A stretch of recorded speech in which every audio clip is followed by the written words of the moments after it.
बिस्मिल्लाहिर्रहमानिर्रहीम। आप देख रहे हैं लॉयफ्स टीवी और मैं हूं असलम परवेज एडवोकेट। ख्वातीन और हजरात, कुरान जो द मोस्ट रीडेबल बुक है, जो बहुत ज्यादा कसरत से पढ़ी जाने वाली किताब कुरान, इसका क्या मकसद है?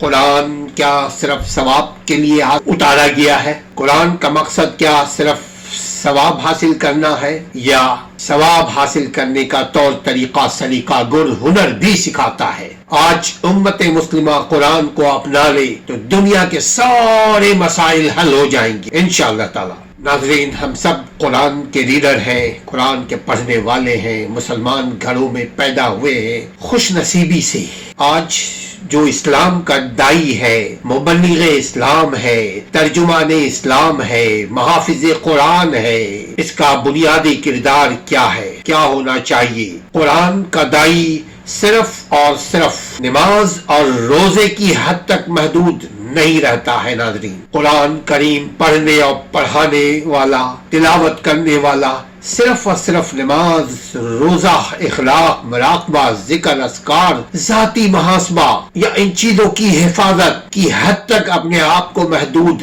नहीं रखता। ये कुरान तस्खीर कायनात के लिए वजूद में आया है, हमारे पास अल्लाह ने भेजा है। ये कुरान है जिसको इंसान ने जिम्मेदारी कबूल की, लेने की, कुरान को लेने की, अपनाने की, अमल करने की, अमल करवाने की जिम्मेदारी इंसान ने कबूल की। बकिया सारे मखलूकों ने इनकार कर दिया कि हम इतने बड़े बोझ को नहीं उठा सकते, लेकिन ये इंसान है जो अशरफुल मखलूकात बना, इसने इस कुरान की लाज को निभाने की जिम्मेदारी कबूल की। आज उम्मत मुस्लिमा कुरान को अपना ले तो दुनिया के सारे मसाइल हल हो जाएंगे इंशाअल्लाह ताला। ख्वातीन और हज़रात, इस किताब को बोलते हैं the most common sense book, जो समझ में आने वाली किताब। ये मर्जिंग बुक है। तमाम पीछे अदियान की जितनी किताबें आई हैं, ये सब की सब इसमें जम हो गई हैं इस कुरान में। इसको लास्ट एंड फाइनल टेस्टामेंट भी कहते हैं, इसको बुक ऑफ गाइडेंस भी कहते हैं, इसको book of solution of our problem भी कहते हैं। हमारे मसाइल का हल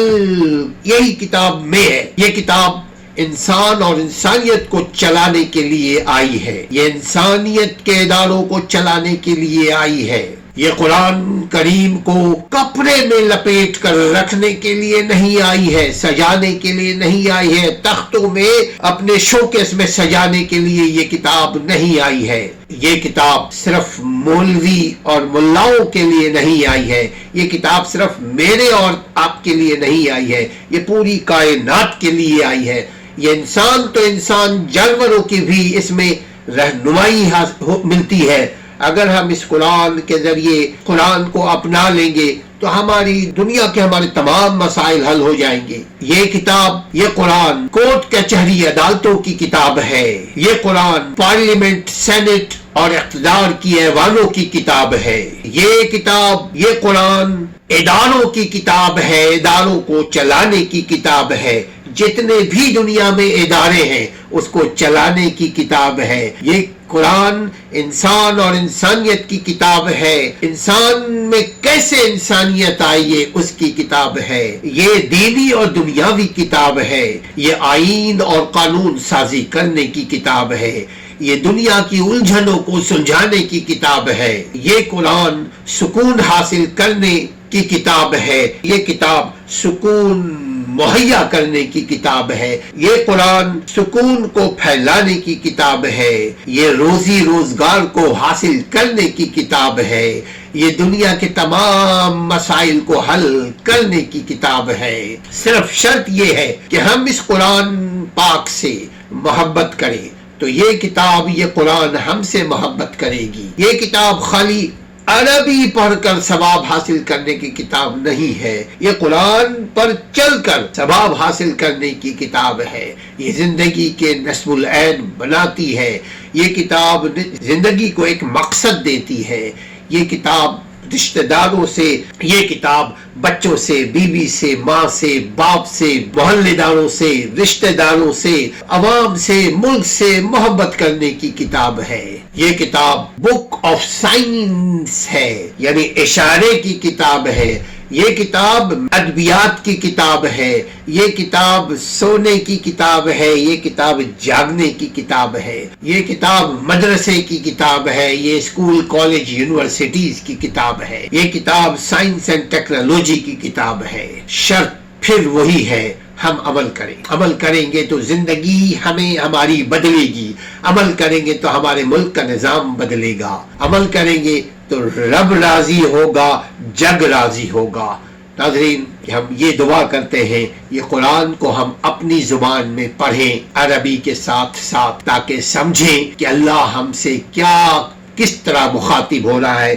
اس کتاب میں ایک بڑی کمال ہے، کمال کی بات ہے کہ جب ہم اس کتاب کو پڑھتے ہیں تو یوں لگتا ہے خدا ہم سے مخاطب ہے، تو جو چیز ہمارے ذہن میں ہے یوں لگتا ہے اللہ ہمارے ذہن کے مطابق ہمارے سوال کا جواب اس کتاب میں ہمیں دے رہا ہے۔ یہ کتاب بحیثیت وکیل کے ہم پڑھتے ہیں تو یوں لگتا ہے کہ ہم قانون کی کتاب پڑھ رہے ہیں۔